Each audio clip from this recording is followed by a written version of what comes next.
I think, again, it is really important for us to understand that this doesn't just come from evil. It doesn't just come from being a bad person, that when bad behavior comes out of us, there is a reason for it. And chances are it goes back to our childhood or a previous relationship where that behavior did help us to survive.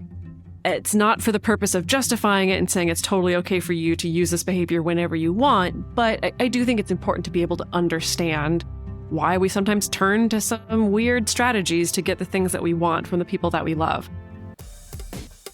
Welcome to the Multiamory podcast.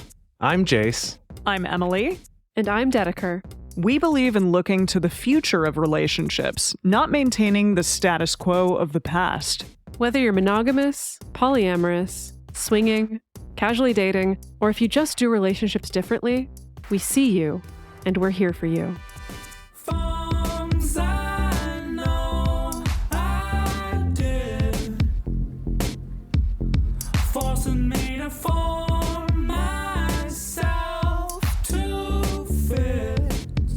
On this episode of the Multiamory podcast, we're asking the question, what if you're the toxic one? Wait, no, don't switch off your podcast player just yet. We're going to dive a little bit deeper into what toxic really means.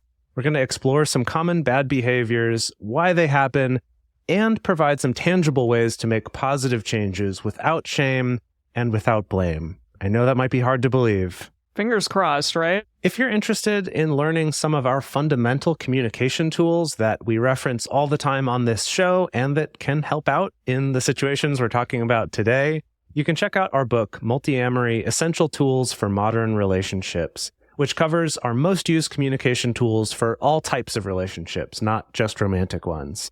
You can find links to buy it at multiamory.com/book or literally wherever books are sold in the world.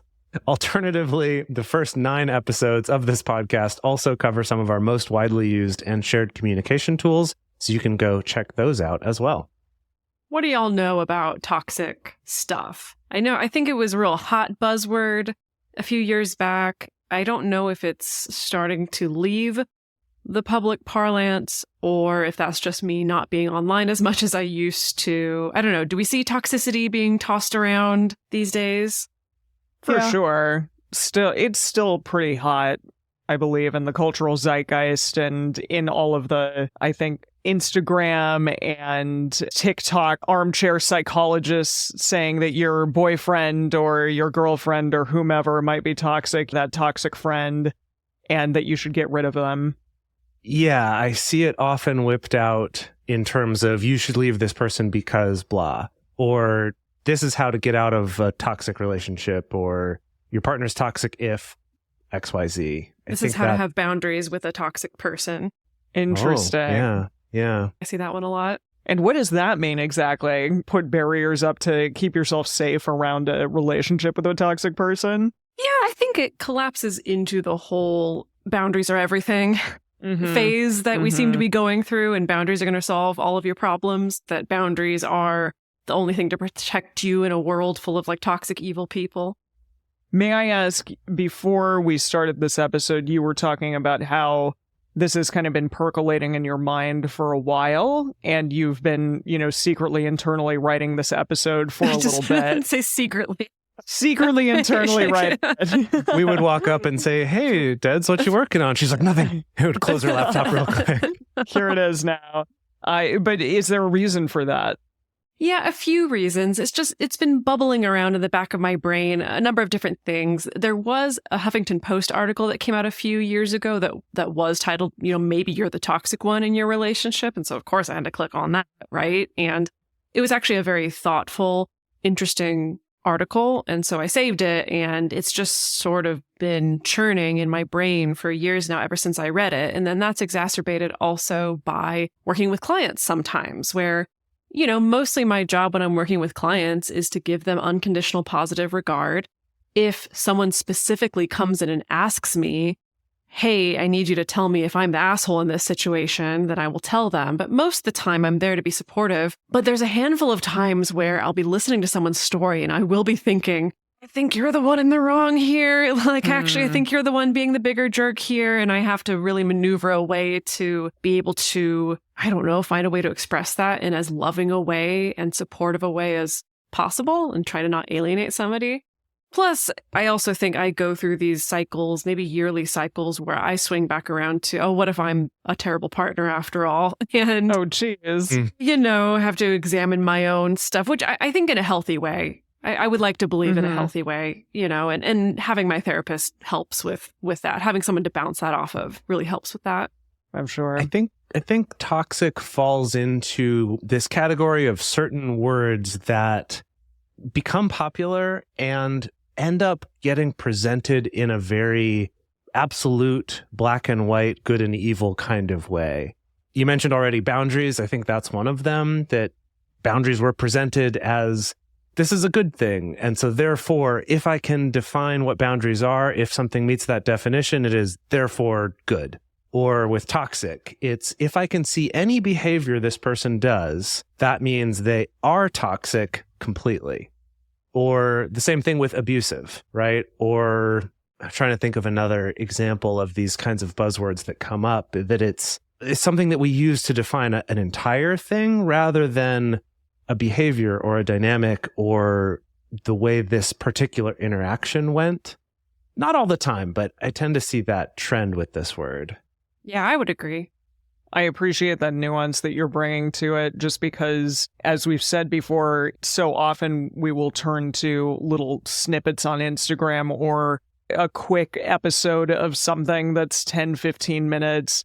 And it tells us, yeah, these are the traits of a toxic person, and cut that person out of your life if you're seeing that. But often, as you just said, there's so much more to the equation than just simply they're exhibiting these traits. And maybe that's not always the case. Yes, maybe somebody is truly toxic and you do want them out of your life. But I appreciate looking at, do I ever exhibit these things? Is that something that I can look at in my life and in my relationships? And how can I solve that or make it better or turn towards a place of not having those things be in my life as much anymore? Well, let's start out by laying out who this episode may be for and who this episode is probably not for. I will go ahead and jump right ahead and say, this is maybe not the episode to send to someone you think is toxic. Interesting. That is interesting. Why, Yeah. Dedeker? Okay, I don't want to get ahead of myself. I'm going to get to this a little bit later. So let me put a pin in that first. Let's first talk about who this episode is not for. If you are someone who already has a history of intense self-blame or intense self-shaming, particularly in situations where maybe you're not to blame or entirely to blame, or where maybe this is not a situation where you should be shaming yourself and yet you do. And trust me, I think we all can be vulnerable to this sort of inner behavior. You know who you are if that's something that you tend to resort to. If you are currently experiencing abuse within a clear power dynamic in a relationship, if someone is taking advantage of you, if someone is wielding power over you in some kind of way, I don't want you to be trying to think about how you're the one causing all the problems because you're the toxic one. I want you to look at other resources. If you are someone who's currently undergoing a period of poor mental health, if you're experiencing some acute anxiety or depression, this is probably not the episode for you today. It's okay. You can come back to it later if this is something that interests you. Also, this episode is not for you, Emily. Trust me, if I could summarily dismiss you from this episode, I would. Oh, okay. Can I ask why you put that there? Because I saw it earlier as you sent this episode to me, and I was like, what the hell, man? What is this? What do you mean by that? Emily, you're someone who I think you fall into maybe the first category of like, you're so much more likely to blame yourself in situations where maybe it wasn't your fault, or you're more likely to take the fault or be the first to apologize, even in a situation where maybe there's shared responsibility. So that's all. I don't want this episode to give you more fuel for that.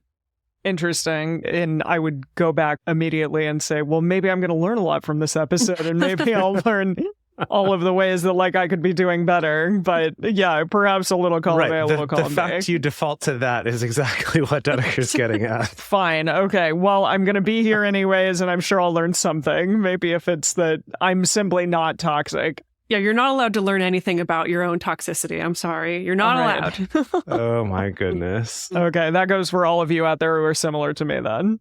Okay. Right. Perhaps learn about it. And I think part of this episode is about removing some of the shame and overall, if you do any of these things, you are a bad person. Like that narrative is so toxic. Indeed. I felt it coming. I was like, well, there it is. It's so toxic and so prevalent and so widespread and really not helpful for anyone. It's not helpful for people who are with someone who's toxic. It's not helpful for people who are doing toxic things to have this narrative that if you are that, you are therefore a bad person. That's not helpful for anybody ever.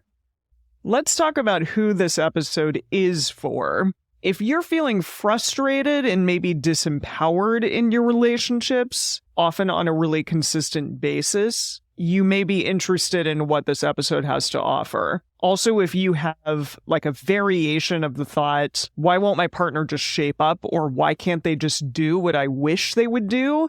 Why can't they just be better at X, Y, or Z thing? Or I expected my partnership with you to look a little bit differently than it does. Or I expected my ideal partnership to look this way, and my partnership with you doesn't quite look that way.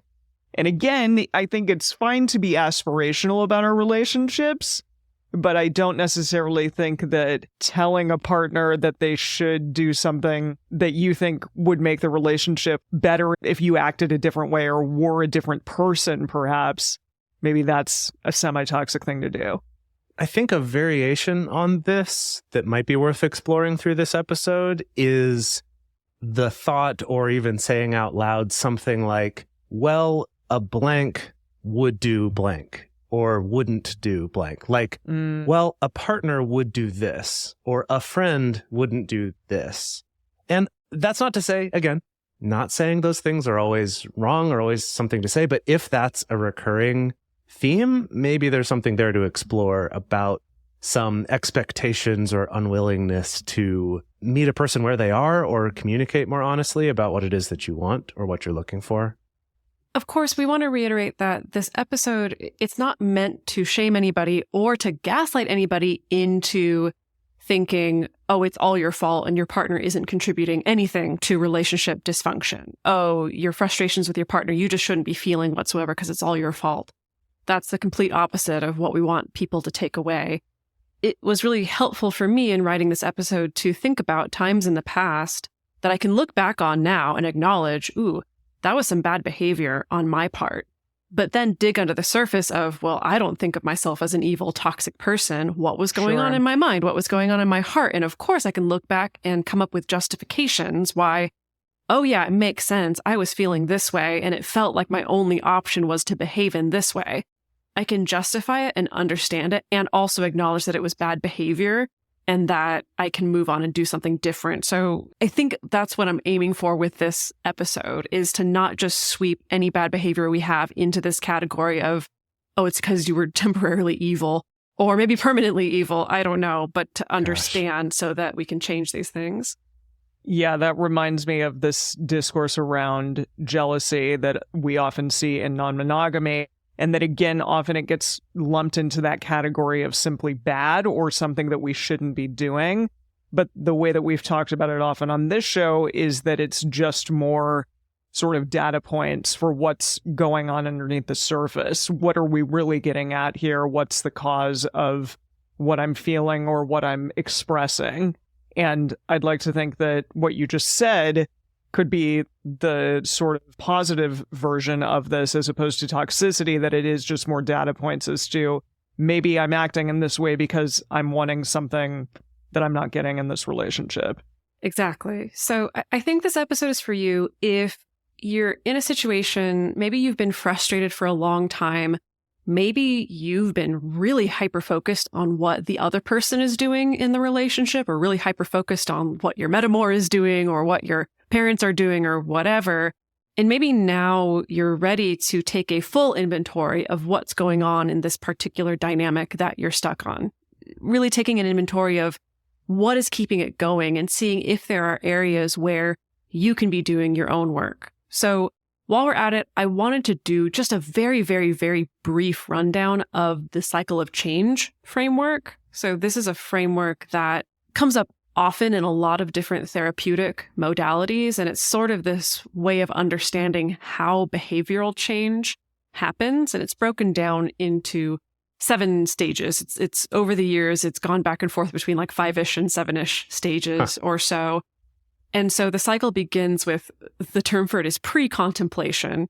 And this is essentially, you don't even know that a change needs to happen. I'm thinking about making a change. Exactly. I'm like, we're thinking about the potential for thinking about this thing. No, I think it's more you are pre the contemplation stage. Okay. You're before the contemplation stage. Okay. Maybe we can label this as man. you're completely ignorant. Yeah, got it. Okay, sure.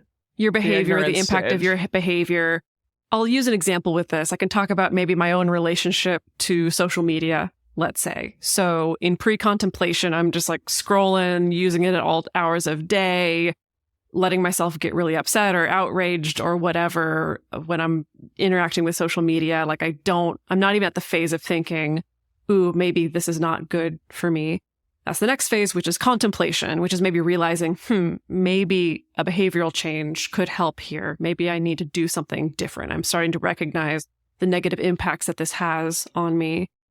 Then the next stage is preparation to make change. Then maybe I'm like, I don't know, this seems scary to make a change here. I'm going to talk to my therapist. I'm going to talk to some friends. I'm going to look up what other people have done. Maybe I'm going to look for some role models, maybe some friends in my life who I think have a good relationship with social media and talk to them. That's preparation.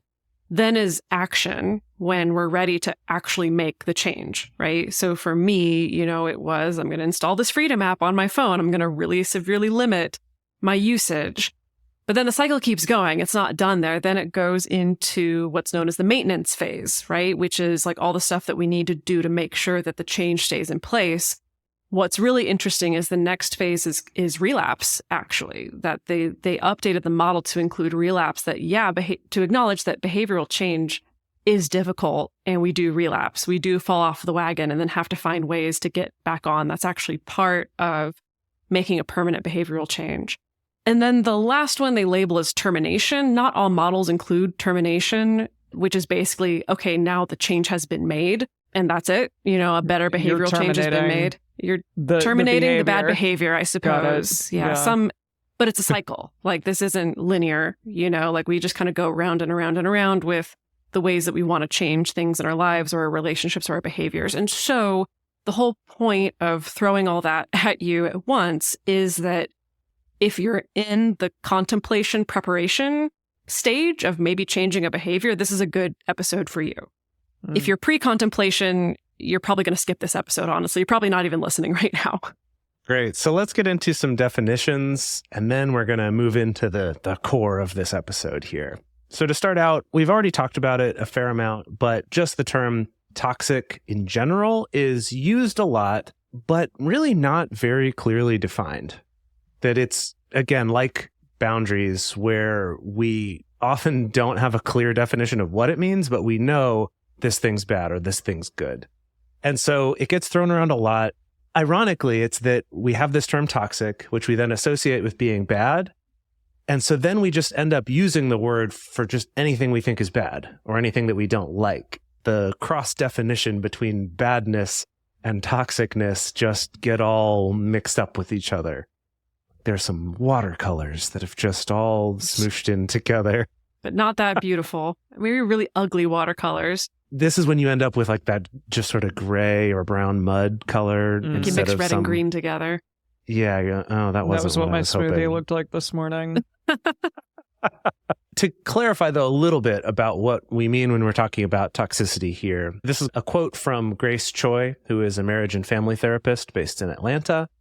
And she says, what often contributes to, quote, toxicity in a relationship is when one or both individuals fail to take responsibility for how they have contributed to the breakdown in their communication and connection. Toxic relationships can be repaired, but take time and commitment by both individuals.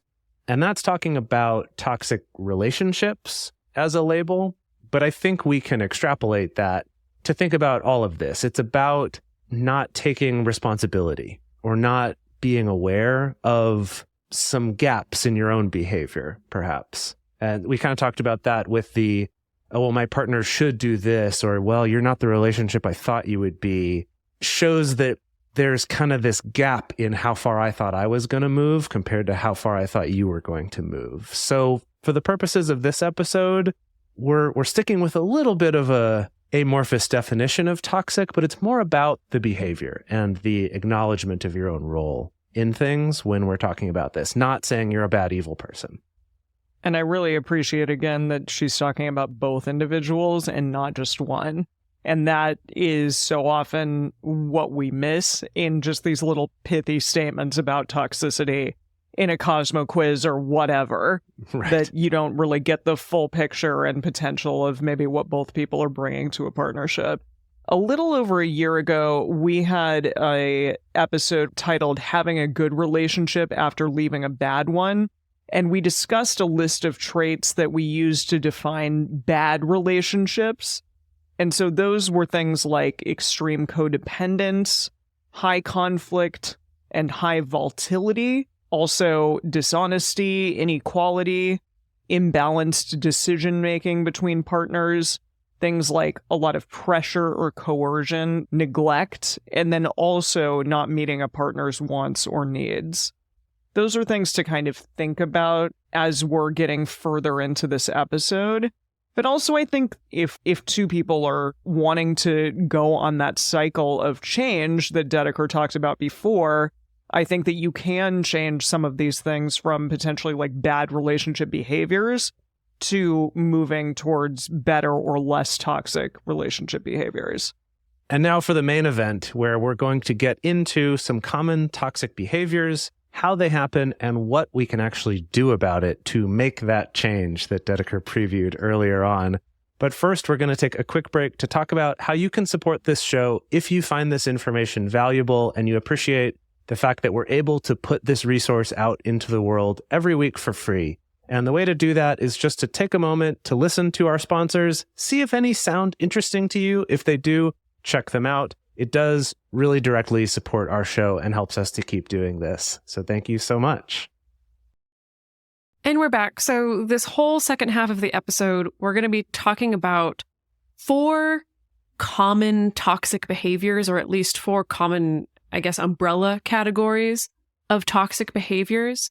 For each one, we're going to talk about why they happen, why we might resort to these behaviors. I think, again, it is really important for us to understand that this doesn't just come from evil. It doesn't just come from being a bad person, that when bad behavior comes out of us, there is a reason for it. And chances are it goes back to our childhood or a previous relationship where that behavior did help us to survive. It's not for the purpose of justifying it and saying it's totally okay for you to use this behavior whenever you want, but I do think it's important to be able to understand why we sometimes turn to some weird strategies to get the things that we want from the people that we love. So for each one, we're going to talk about why they happen, and then we're also going to talk about what to do about it. What are the strategies for counteracting this behavior and putting a better behavior in place? Let's begin by talking about the first category of behavior, which is not communicating openly or not communicating well. This is going to begin with a little bit of a roundup of the 4 horsemen of the relationship apocalypse as laid out by the Gottman Institute. The behaviors that fall under this category include things like shutting down or stonewalling, criticism or attacking your partner, contempt or mockery or belittling your partner, having extreme defensiveness or blame, basically never taking any responsibility for what you've done wrong, or dishonesty, so omitting or just straight up lying to a partner. Initially, when I looked at this and read it not communicating openly, I was thinking about not communicating openly by avoidance tactics, and if that would still lie under the umbrella of maybe somebody thinking that that was toxic behavior. We discussed this in a recent episode, but people will tend to avoid conflict and avoid each other and avoid speaking about difficult things or communicating openly about their needs or what they want because they just want to kind of keep the peace. I feel like that's another sort of flavor of toxic behavior, but that very much is two people choosing to do it, or maybe one person choosing to do it as a defense tactic or whatever. What do you think about that? Yes, I agree. And avoidance behaviors can fall on a spectrum. There can be everything from, I don't really want to get into conflict about this, or I'm worried there might be conflict about this, so I'm going to maybe kind of drag my feet in talking about this, all the way up to I'm just going to refuse to talk about something. Even if my partner really wants to, I just refuse. And so, yeah, I think that falls under this category of not communicating openly. And we've hit that from several different angles on previous episodes, too. For example, just recently with Irene Morning, talked about how keeping your desires from your partner, you think you're doing it to keep the peace and make things better, but actually can really end up hurting them when they learn that all this time there's been something you wanted that they didn't know about and they haven't been giving to you, and you've been disappointed because you haven't been getting it, that's actually causing more harm by not just speaking up about what it is that you want. And the other one is something we've talked about before. I think, Dedeker, you said this was a quote from someone, but it's that idea that if there's something you're frustrated about in your relationship, maybe about who does the laundry or something, that even if you're not communicating it clearly, you're communicating it somehow by sighing and huffing and being grumpy or giving the silent treatment or something like that. So you're still going to end up communicating it, but probably in a much more toxic way than communicating openly. So I could see how that could all fit into this category.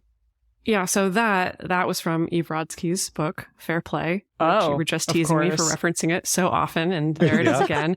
And that's a perfect segue into the last item on this list, which is indirect communication or triangulated communication. It's maybe a little bit different, but I wanted to include triangulated communication as well. So an example of this might be my metamor said something to me that really rubbed me the wrong way and maybe I took issue with, but instead of bringing it up with my meta, I'm going to go vent to my partner about it or ask my partner to be the one to tell my meta how inappropriate that was. Again, this can fall on a scale. It can be more extreme in certain situations rather than others, but I would put that under the not communicating openly or well.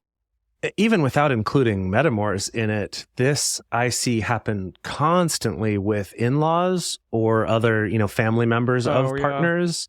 That whole, well, your mom said something that I didn't like, and so I'm going to complain to you, my partner, about it, rather than just deal with it or talk to them. But I'm going to complain to you in a way that ends up just causing a lot more discomfort and upset, I guess. Sure, there's something to be said for commiserating with each other, but that's different from I'm going to pile on you about this other person in your life, which effectively is the proxy for the metamor relationship as well. We've talked a little bit about it, but why might we be resorting to these communication behaviors?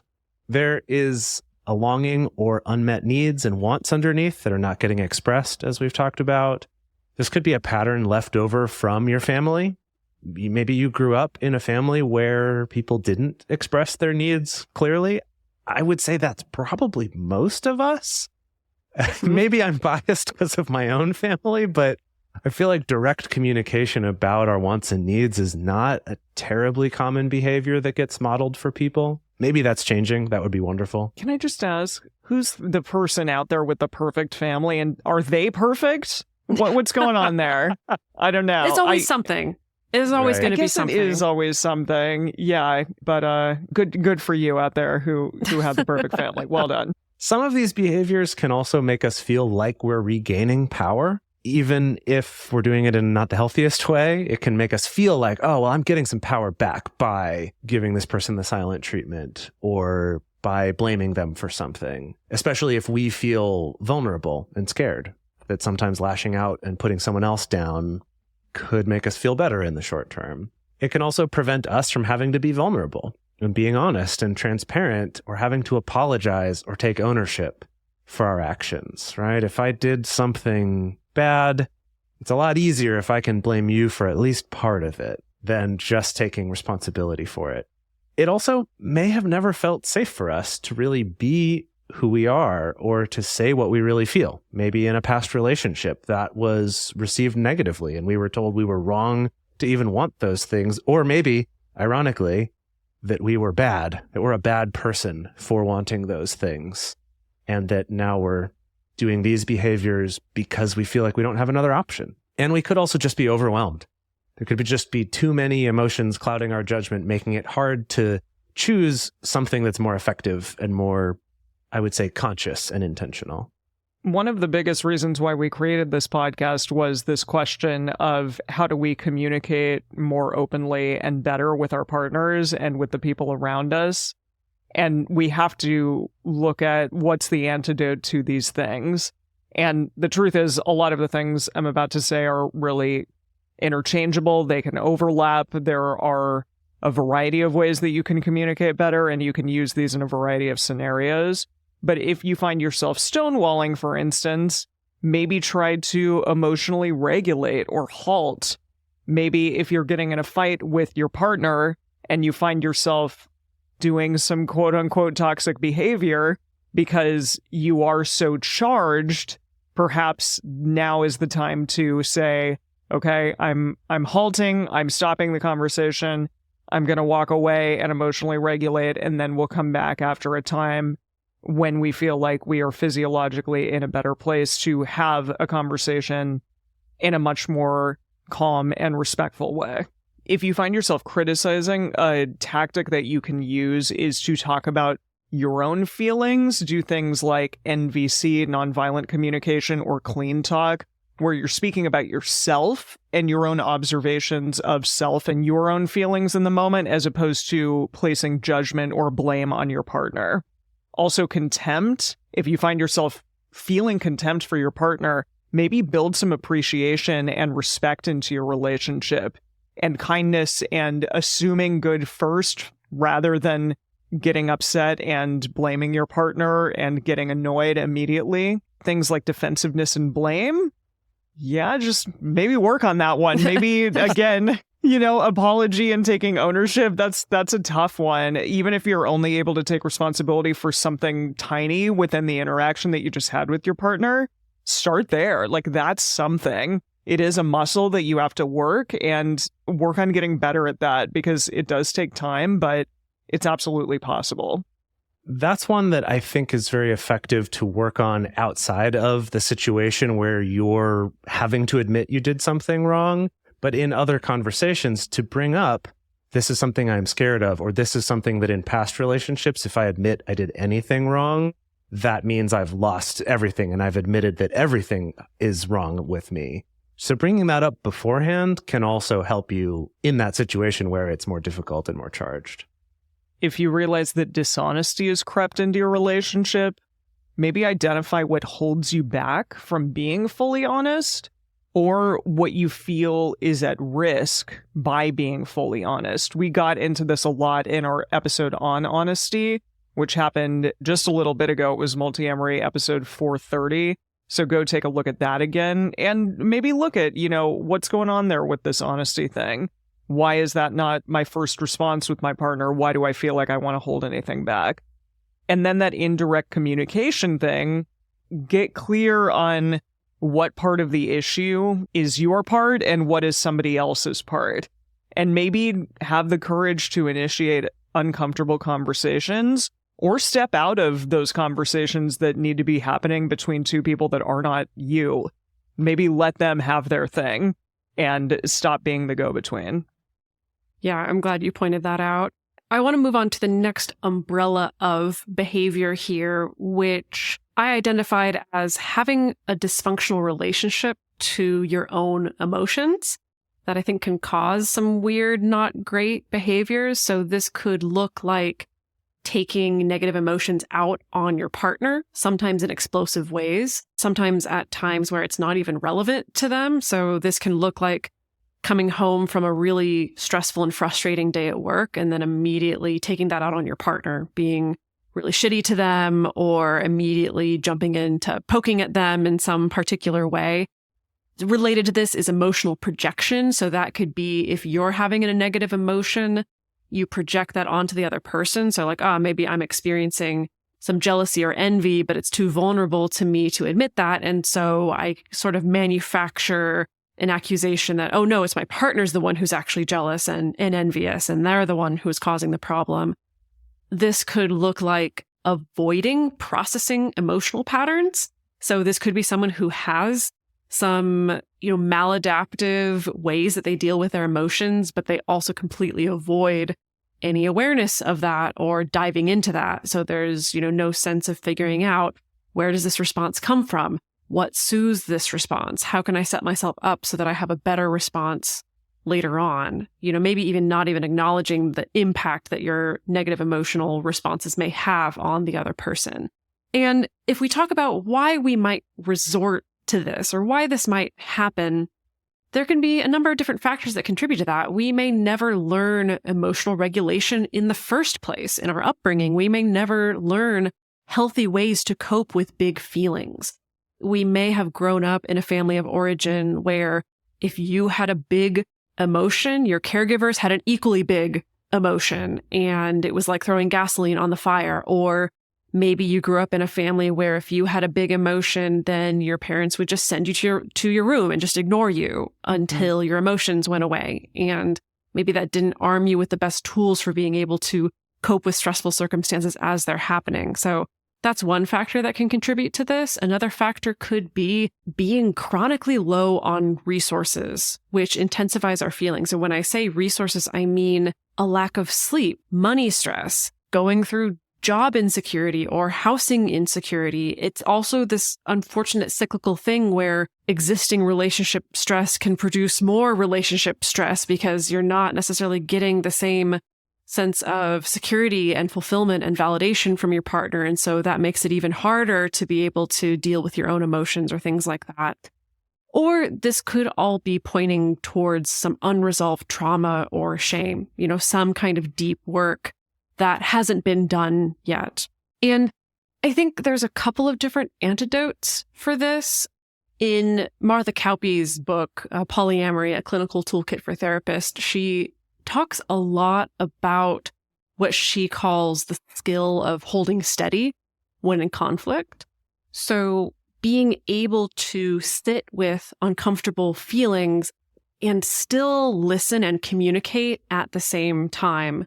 Now, of course, sometimes you need to halt in order to be able to do that, but it's still that skill of I'm uncomfortable right now, I'm upset right now, I don't feel safe and secure right now, but I'm still going to show up and do my best to communicate in a healthy way. She says this also includes being aware of the negative impacts of big emotional displays, things like yelling, swearing, being destructive. And she also includes having big, loud, lengthy crying jags as well. So it's not just about displays of anger. It's also about the negative impact of just melting into tears and weeping and wailing in front of your partner and being inconsolable, which I've definitely been there. And it's been hard for me to recognize the fact that, yeah, it's okay for me to have emotions, but just doing that in front of my partner and not communicating through it is probably not helping resolve the conflict or communicate, right? Like that's maybe a situation, again, to halt and go take a break and cry it out on my own and then come back when I'm a little bit more calm. I think related to this, it's a good practice to try halting when you're at a 3 rather than at a 10. This is hard. This is really hard to do. It does get better and easier over time. I suggest that you go listen to Multiamory episode 218, where we specifically dove into, okay, I've halted, I've paused the fight, but now what am I supposed to do? That'll give you some tactics about how to regulate and how to keep yourself occupied so that when you come back to the fight, it's not just more intensified. I just want to reiterate how cool that one is, that just setting your circuit breaker to a lower voltage, you could say, of that just catching things sooner with all sorts of stuff, not just about getting angry or getting sad, all sorts of things. The sooner you say, oops, we're heading this direction, let me change course, the easier that's going to be. And related to this, working with a professional, a therapist, a counselor, a coach, to start understanding your own emotional responses and working toward where you would like your emotional responses to be. Again, we can't always change how we experience our feelings, but we do have power to change how we behave when those feelings come up. Let's talk a little bit about unspoken expectations. This is something that in traditional monogamy is so prevalent, and it's really challenging to break away from this notion and idea that our partners will just simply know what it is that we need and want, and that's something to strive for in a relationship. Instead, we need to be really clear about all of the things that we need because our partners are not mind readers. But often, especially in traditional monogamy, it's sort of celebrated that your partner is going to know exactly what it is that you need at any given time.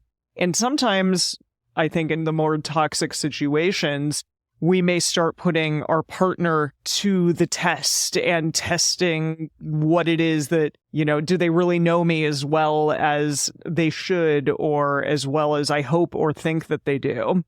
It's kind of that, what's the matter? Oh, well, if you don't know, then that's your problem, right? You should know. Oh, obviously, you should know if you're paying attention, that kind of thing. The funny irony about this one, too, is how the mind reading thing, we all are taught that that'll just kind of happen. But the irony is, if you do have good, open, honest communication, you do get to experience some of those moments where it is like they read your mind and anticipated what you needed, but they needed to get the chance to learn that first. Yeah, 100%. You can't just meet a person and have them automatically know everything about you, even though the fairy tales say that should be the case. Mm-hmm. So we sort of laid out a lot of reasons why we may resort to this behavior and this idea that our partner should automatically know everything about us.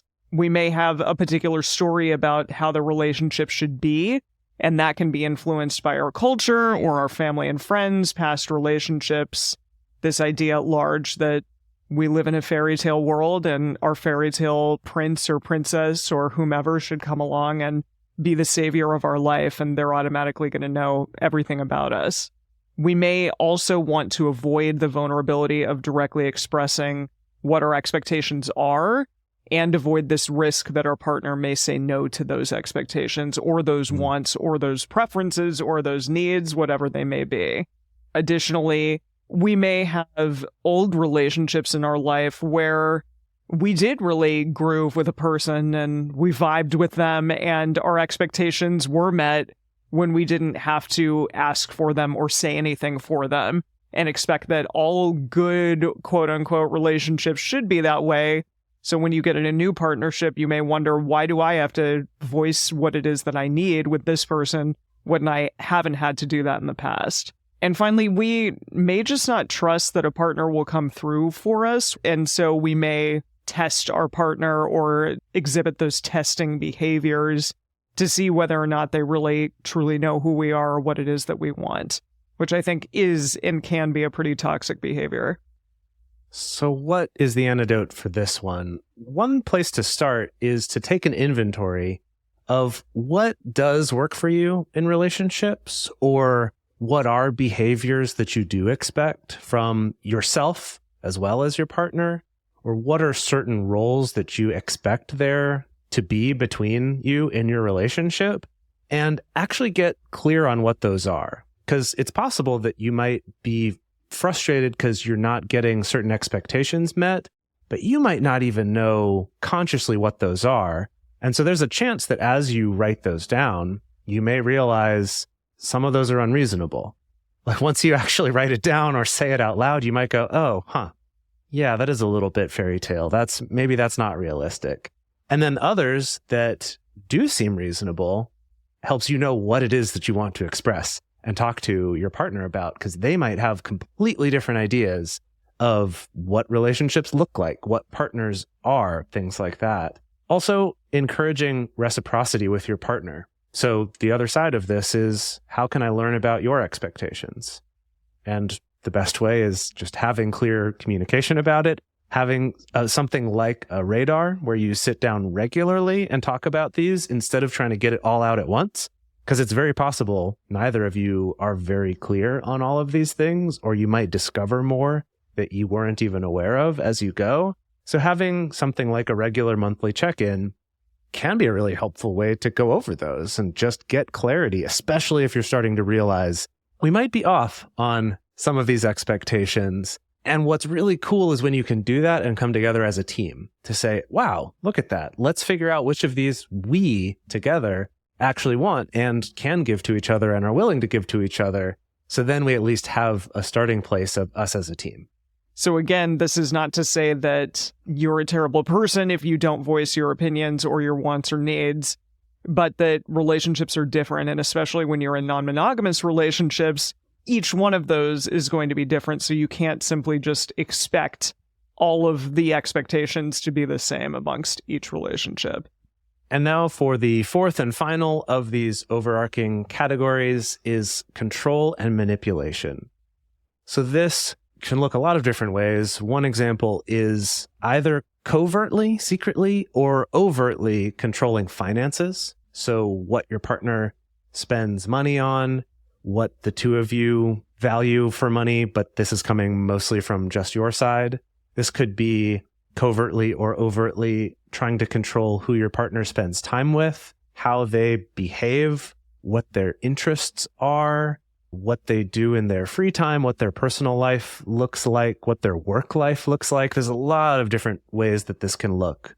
This can also create a dynamic where your partner may feel the need to resort to lying to you or omitting things or hiding or generally being sketchy. Now, this is a tricky one, right? Because we don't want to excuse dishonesty and lying, but it's important to look at the whole ecosystem here of if they are honest, what happens? What has happened in the past when they've been honest? This is almost the flip side of the first one that we talked about not communicating openly. If you don't feel like your honest communication or expression of your desires is received safely, that maybe you're shamed for that or immediately told you're a bad person for wanting those things or thinking those things, this could be happening on the other side too, coming from a desire to control your partner and snapping to these judgments, which may have to do with some old training or programming that we had, maybe that was given to us too, that we're now projecting onto someone else. And that might make it so they don't feel like they can communicate safely with us. So many of these things remind me of like the cycle of codependency and how behavior that's not great is causing not great behavior on the side of the other partner, and how it just kind of goes around and around and around. And neither are good, and they both can suck and cause the other person to be like, I wish I'm getting more out of this relationship, or I'm not getting something that I want. So that's really interesting. And again, showing like, hey, it does take two to tango. And let's look at the parts of ourselves, the parts of us that are doing these things in relationships to try to break that cycle. There's a lot of reasons why we might resort to control or manipulation. I want to normalize right away the fact that the desire, the urge to control people or control situations or control environments, it's very human and it's very normal. If you think about it, we've basically evolved to learn that control often equals safety. The more that we can control, we can know what's going to happen. We know we have the control to respond effectively or make sure that nothing bad happens, creates a more safe environment. And sometimes that's just the truth in certain life situations. But that's a really hard lesson to unlearn in situations where controlling another person in particular will also cause them hurt or make them feel trapped. So I just wanted to normalize that this is something all of us have the capacity to do, to feel that urge to want to control someone or something. This may come up because somebody else's boundaries or their limitations or their behaviors may just not make sense to us completely. We may just have a hard time empathizing with where they're coming from or relating, and therefore we feel like, oh, well, if they knew what was good for them, they wouldn't have this boundary. So I need to demonstrate to them why it's okay if I just steamroll this boundary, that it's going to be okay. There may just be a gap in actual understanding or ability to empathize. We may feel a lack of trust that we will actually be seen or heard or cared for. And therefore we feel like, oh, I have to step in and manage this. I have to step in and control my partner's behavior or what they do with whom and when, because if I don't, they're not going to consider me. They're not going to care for me. And again, if you zoom out and look at the whole ecosystem, your partner may be doing things that really reinforce that message. So it's not just you, but it's also not just your partner either. And, perfectionism as well is another one. The cross that I will bear to the day I die, the perfectly artisan handcrafted cross that I will wear on my back till the day I die. We may have, too high of a standard for how things are done or how people behave, and therefore feel like we need to step in and manage or control what they do in order for it to meet this particular standard. And then wrapped up in a lot of this can be a misguided or a misplaced sense of care. We can assume we know what's best for somebody else. They don't know what's best for them. So I need to step in and show them what's what, or I need to step in and dictate how they behave in this particular situation. What can we do about this? Well, first, we can get curious about what situations or people trigger this impulse inside of you to control. Maybe there's something that's linked to your past, where you're like, hey, I was able to control that situation and it made me feel really good, or it made me feel really safe. And this situation seems a lot like that. So maybe if I just do that thing again, then everything will be okay. Look at that. Look a little bit deeper and maybe ask yourself, is that the best place to go? Also recognize what is and isn't in your control. We talk a lot about that because there's so many things that are outside of our control that we can't do anything about. But we think we can. I know, but we do often have to let it go, and it is tough. It really is tough. But, our partner, for one thing, we can't control them as much as we will try. And we can't control behavior. We can try to do it, and we can want to do it, and we can use tactics to control. But ideally, that's not something that we should be looking to do. It makes me think about the Gottmans, that there's a number of issues or arguments or incompatibilities of belief we might have with a partner that will never change. When it comes to a person's core beliefs, it's very unlikely that those are ever going to change during their life, and they're definitely not going to change because you try to make them. It reminds me of that a little bit, of that difference between, well, what are the parts of this that we can negotiate about together and express how do we live as two different people with some different beliefs from each other, but do this together in a way that supports each other, versus always being dissatisfied and just thinking the answer will be once they finally come around to seeing the world the way that I do. It just reminds me of that way of looking at things. Yeah, I think those big fundamental things are what we ultimately can't really control. We can try to move people in directions, but I guess the question is that really what we should be doing? Or can we allow our partners to fully be who they just simply are and be okay with that? A good thing to do is to examine how in control or empowered you feel in your own life in general, and recognize that feeling out of control in one area of your life can often prompt some attempts to regain control in other areas of your life, such as your relationships. And question, where are areas that I can have control? What are areas that are simply about me that I can change the trajectory of something that is or is not happening in my life? And allow control to happen there as opposed to trying to impose control on somebody else. I want to close this out by clarifying that when we say that you can't control your partner, it does not mean you just have to take everything that your partner does lying down if it rubs you the wrong way. You have so many tactics at your disposal. You can make a request. You can express, hey, I would really like it if you did this instead of this. Or I really prefer it when we communicate this way rather than when we communicate that way. Hey, can we work together to help this part of our relationship feel better? Or you can even be just straight up honest. I'm really feeling a strong urge to control what you're doing. Let me talk to you about what's going on inside me. And so maybe we can understand what's actually happening here. Of course, you can use all of those things. It's just a little bit different when you're really trying to get your hands in there to manipulate someone directly. Now, remember with all of this that these behaviors fall on a scale. And much like when we talked about halting, where it's better if you can learn to halt when you're at a 3 instead of waiting till you're all the way at an explosive 10, smashing all the walls and windows in your house before realizing you should halt.